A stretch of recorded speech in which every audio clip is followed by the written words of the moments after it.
Hey everybody, what you see before you is a dead plant. I recently did a short video involving this plant, and it was basically uh, just a quick video to highlight how easy it is for a plant to die. When you buy a plant, wherever you buy it from, a grocery store or a retail store or something like that, all too often you see this plant and it looks really cool, and you're like, wow, I want to get that plant. But you may not fully appreciate all the responsibility that comes with it. Each plant has its own amount of light levels it needs, a certain light range. You have moisture requirements as far as how often you should water it, uh, various other things that it comes with, the temperature ranges, because some plants are considered tropical, and you want to make sure that you get the what they call the Goldilocks zone for some of these plants. Some of these plants are extremely sensitive to this Goldilocks zone, and some of them have a little bit of play where you can get away with it, and some of the ones that might need medium light, you might be able to get away with low light levels.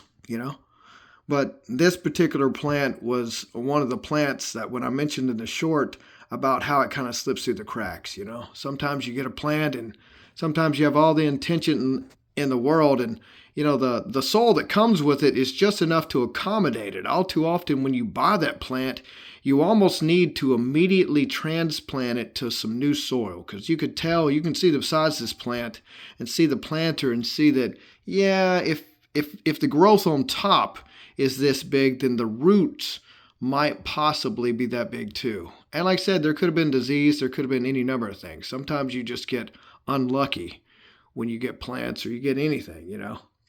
But, if I would advise starting off with something really simple. I think I'll make a video of like the 5 easiest plants to have if you just want something that's just going to easily grow and propagate really well, or maybe not so much propagate very well, because there's some plants out there that, you plant them and then literally they just grow, and then you have to replant them and then get the pups out, or replant them and get the pups out and stuff like that.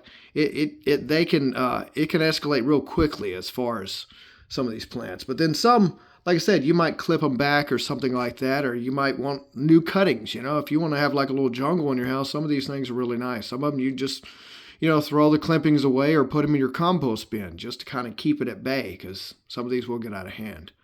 But there's a few that you can grow that kind of grow at a good medium rate, and these are the kind of ones you want to go for.